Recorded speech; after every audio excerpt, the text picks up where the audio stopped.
Kita semua pasti tahu bahwa saat kemerdekaan Indonesia di awalnya, laut-laut di antara pulau-pulau di Indonesia bukanlah milik Indonesia. Perdana Menteri Juanda yang kala itu menjabat dan Menteri Chairul Saleh merasa janggal dan menyatakan hal ini tidak benar. Kemudian, seorang pemuda berusia 20 tahunan bernama Mohtar Kusuma Atmaja diminta bantuannya oleh Menteri Chairul Saleh. Dengan ketekunan dan studi mendalam dari sejarah dunia selama bertahun-tahun, Indonesia akhirnya mengklaim laut di antara pulau-pulau Indonesia adalah milik Indonesia. Klaim laut itu begitu melegenda. Itulah yang kita kenal dengan nama Deklarasi Juanda pada tahun 1957. Seluruh dunia geger, dunia menentangnya dengan tidak ada yang menyetujuinya. Indonesia tidak tinggal diam dan terus mencoba meyakinkan dunia. Hingga tahun 70-an akhir dan tahun 80-an awal, Indonesia terus berjuang dengan gigih melalui diplomasi oleh Mohtar Kusuma Atmaja di konferensi PBB tentang hukum laut. Puncaknya adalah negosiasi Mohtar Kusuma Atmaja yang kala itu menjabat Menteri Luar Negeri Indonesia dengan State Secretary Amerika George Shultz.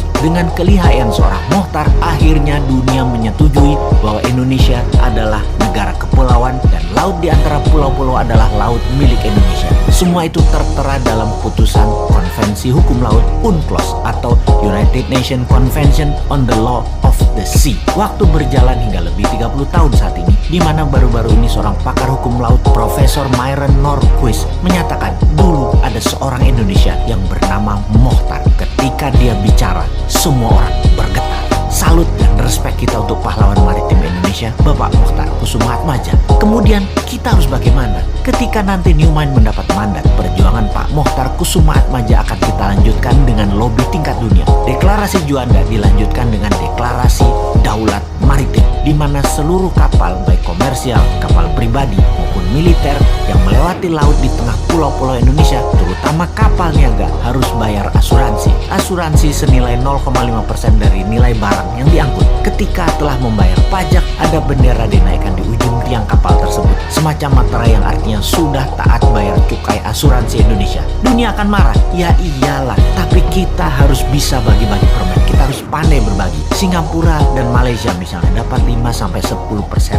Amerika dan Tiongkok dapat 10-20%. Indonesia ya tetap dapat 60-70%. Inilah misi Indonesia baru yang akan membuat Indonesia berdaulat. Semua itu berbeda dengan yang menjabat saat ini. Konsep bernegara yang tidak bergantung uang asing seperti yang dikerjakan pejabat penuh prestasi yang katanya adalah pejabat satu-satunya yang paling pinter urusan keuangan. Yang satunya lagi di sisi seberang adalah senang dengan FDI atau Foreign Direct Investment. Mau yang miring ke asing IMF dan Amerika maupun yang miring ke Tiongkok, keduanya saat ini membuat Indonesia tidak akan pernah menjadi negara berdaulat. Strategi keduanya itu akan hanya membuat Indonesia terjebak menjadi negara tengah atau middle country selamanya, selama mereka menjabat dan selama mereka berkuasa. Kasih deh 2 kali masa jabatan lagi, perpanjang hingga jabatan ketiga dan jabatan keempat sampai 2034, tetap Indonesia akan gini-gini aja. GDP per kapitanya paling mentok dari 3.900 saat ini, paling naik hanya paling ke 5.000-an selama 13 tahun ke depan, terjebak di tengah plus masih terus terpesona dengan asing. Untuk itu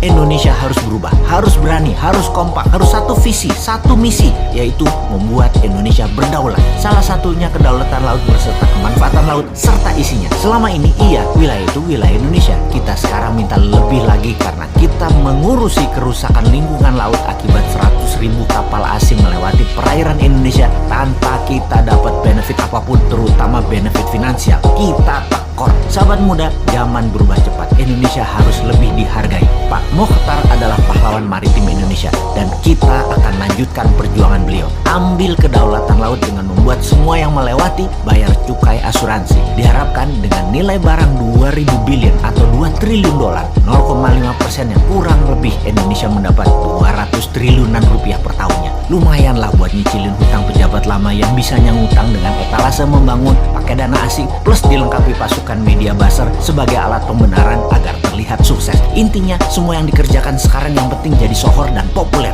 Hutang kan yang bayar Newmind nantinya.